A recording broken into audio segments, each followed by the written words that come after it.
All right. What to do with your boy Daffy? Today we're here with some more Cold War. So I actually ended up watching that new Stranger Things episode, the second part, second season, or whatever.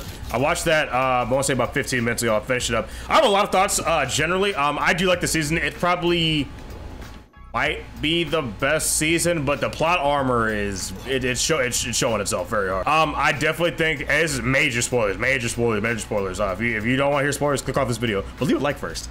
But yeah, no, I definitely would have wanted Max to die, only because, like, I get, like, you know, she's without a soul or whatever, and, you know, she's, like, paralyzed, or she's not paralyzed, but, you know, she's blind, allegedly, and all this stuff. I get it. I don't think Eddie should have died. I don't, they consistently introduce new characters and then kill them off. It's like, it makes me not want to get attached to these characters, and mind you, I liked Eddie, Anatoly, or whatever his name was from last season. Like, he was fine, I guess. He didn't really do it for me.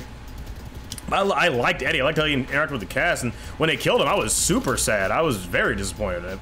I mean, I understand why, but it's just, I don't know, man. It's like everyone in the group is constantly in these harrowing situations, but it's like people that aren't integral to the plot that haven't been there since season 1. They're not on the chopping block anymore. So the stakes don't really feel like stakes to me. It's, you know what I mean? I don't know, dude. I was still crying knowing. I was crying because I thought Max like died for real. I thought she was dead. I was like, Lucas was holding her. I was like, you know, when Dustin was talking to Eddie's uncle, I was torn apart. I was not. Ooh. The acting's pretty great. I'm glad Lucas got a little bit more shine. I still want him to have some more plot significance. I mean, to be honest, he didn't have any more plot significance than like Mike or Dustin, for example. He still got to do some stuff, which I'm glad. Lucas, you know, I've always loved Lucas, but you know, not just because he's like the nerdy black kid, and that's how I grew up. But you know. Gas mine eliminated. Use his gas mines. You're an actual terrorist if you use those. I'm actually glad Erica got to do a little bit. I'm glad they actually, you know, got Erica to, you know, do a little bit more than she usually does. Because Erica usually is just kind of, you know, either annoying the group or, you know, I'm gonna stitch at y'all if y'all don't tell me or something. You know, I'm glad she was actually, you know, able to contribute. Steve, Nancy, and Robin. I don't know how they survived getting choked out for like a whole monologue, but hey, man, it's TV. It's not that serious. I really wanted Nancy to die. I hoped Nancy was on the chopping block, man. I really was just, I haven't been a fan of her character all season. She's just very, I mean, wishy-washy. Like, I get she's a teenage girl, you know. I mean, they're fickle with their emotions and stuff, typically. You know, I get it. It's just, I don't know, man. Like, it's an old flame with Steve. Leave it alone. But she literally can't leave him alone because they're always in situations together. And it's like, do you really like Jonathan? Do you really enjoy Jonathan's company? It's just like, Also, real quick, we are actually coming up on 300 subscribers. We're like 2 away or something like that, which is absolutely crazy. I mean, I've been doing this in a little bit over here. You guys are absolutely crazy. Thank you so much. Dude, Dokkan right now is in a very weird spot. So, well, not weird, but both versions, Global and JP, they're coming up on pretty hype celebrations. So Global's coming up on the 7-year anniversary, which I play Global, so I'm looking forward to that. And then Tanabata is on JP right now with the LR Trunks and Vegeta. Those are the headline or the feature banner right now on JP. I've been seeing so much Namek Goku slander. Don't get me wrong. Like, Namek Goku is one of my favorite units to use in this game, period.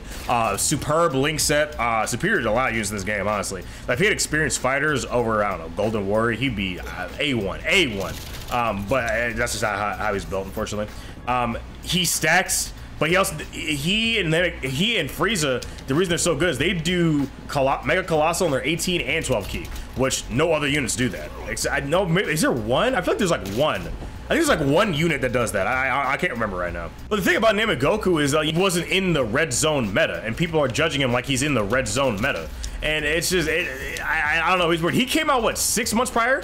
You know, he came out, what, 2-3 months prior to the red zone actually being a thing. And yeah, you could make the excuse that, oh, they knew he was gonna be in red zone, whatever like that. But it was a joint celebration. Can you imagine if Namek Goku came out after red zone? Here's how busted he'd be for global. He'd be tearing events up left and right, and he still does for the most part. I still use him in every Super Battle Road stage I can. I mean, he's great. He works with pretty much all good Saiyan units. You know what I mean? He's got to prepare for battle, Super Saiyan, fierce battle, legendary power, all that. I'd be willing to argue that Namek Goku is slightly better, or at least on the same tier as like LR Tech Gogeta, maybe, but like you get the heal, you also get the sounder effect, all that. Like Namek Goku's just unga bunga damage, and his damage he's still, I would argue, like top 10 damage dealers in the game. I mean, you have, of course, you know, LR Vegito, you know, LR STR Vegito. I mean, he's aged out defensively, sure, but you know, I mean, offensively, he still hits pretty hard. I don't know, it's just weird. And I see people, you know, going after Truth for his opinions and stuff like that. Y'all gotta understand Truth. Truth always evaluates units on how they're gonna perform in red zone, no items. So when you start,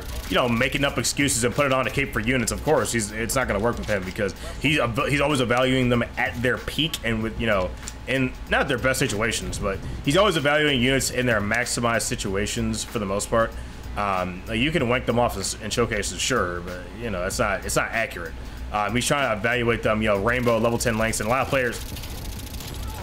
But the thing is that a lot of players, you know, they don't do that. They have their, you know, your units at, you know, level 6, level, you know, 7, 8 links. They have them 79%, 69%. You know, they're not looking at their max potential. That's like huge Truth bases them off of. And which I get it. I mean, I understand because that's, you know, that's how ideally they want to be built. I understand that line of thinking. I do. Still no AC in my house. I'm still hot. I'm sweating making this video right now. I think it's getting fixed next week. Allegedly is what they said. I don't know. We'll see if that actually comes to fruition. Dude, I feel so stiff. I haven't played this game in like a week and a half. I feel so stiff. EA's tweet about single-player games infuriates the entire industry. Oh no. EA decided to try out the meme by sharing a tweet that reads, "There are 10 but only likes playing single-player games." Oh my god. I mean, like, this isn't like, you know, I understand why people are mad because, you know, historically, I mean, EA, they make horrible, awful, god-awful business decisions, especially like the you know, the Star Wars Battlefront series.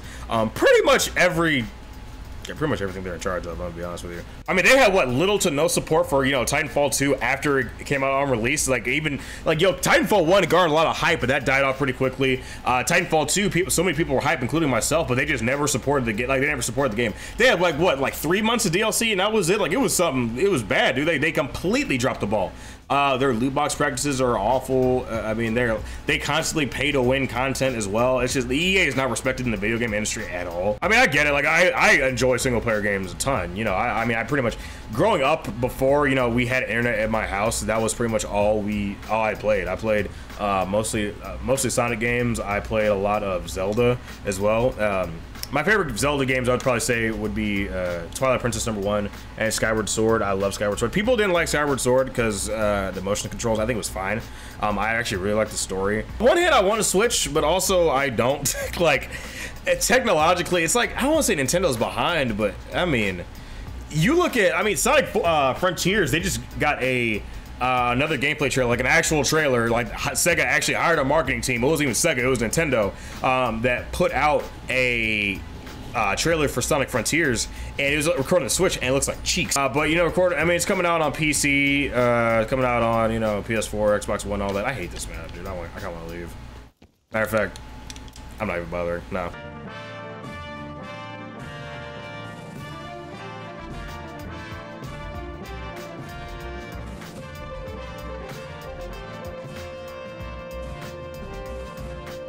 I'm actually so hype. Oh my god. As far as Bleach goes, I'm actually so I'm reading the manga as I'm watching the anime. I think I'm like right before Soifon and her lieutenant fight Baragon, you know, the leader of Heiko Mundo. I kind of read a little bit ahead, so I'm like diving into the Lost Substitute Soul Reaper arc a little bit.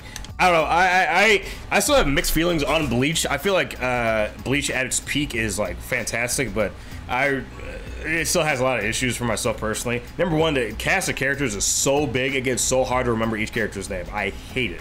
It's so large, and not to say that, you know, having a large cast isn't good. I mean, Naruto had a large cast, but I don't know, man. The fact that, like, you know, almost every arc there are multiple fights going on, which isn't bad, but it's hard to remember people's names. Obviously, I'm not talking about, like, you know, the core cast like Uryu and Chad. I'm not talking about them. I'm talking about, like, you know, the Gensai 13. Ukitake, he's pretty cool as well, but I don't know, man. Also the fact that Ichigo, I wouldn't say he has plot armor, but just his techniques generally just kind of boring.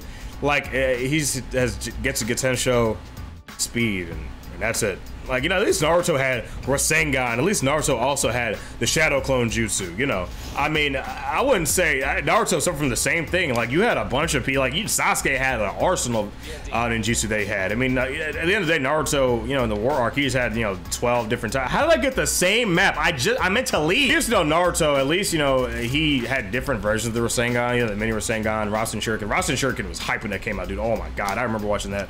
live when I was a kid. I was hyped. I was like, woo! Yeah, Solo Leveling, that got a trailer. It's a teaser trailer. It's a mini trailer. Nothing's been animated that they've shown yet. I haven't read the manhwa, but I heard it's gas. I heard it's good. I don't like isekais. I don't like, I'm not really a fan of stuff like Overlord and the gaming portion of like anime can get kind of boring for myself personally. Like, so I don't watch mech animes either. I want to get into Gurren Lagann though. That's like the only exception I really do have. I started reading Kaiju number 9, dude. Kaiju number that's number 9, number 8. It's Kaiju number 8. I started reading Kaiju number 8. That's actually. That's pretty cool. I want to see that get animated. A little generic, but I don't care. And I started like seeing a bunch of slander with like Demon Slayer and stuff too. People were like, oh, Demon Slayer, it's mid. It's like, and not every piece of work that you see has to be peak fiction. Not every piece of work has to be 10 out of 10, 10 out of 10, 10 out of 10. Enjoy it. Who cares? That's why people like slice of life animes. Who cares? Also, I started watching Haikyuu. Haikyuu is actually pretty good, actually. But yeah, I talked a lot. I'm hot. I'm so hot. So anyway, guys, it's probably the video for today. Make sure you leave a like, subscribe, all that good stuff. And yeah, it's me, boy, Daffy, guys. And I will see you. Some of my camera in the next video. Peace.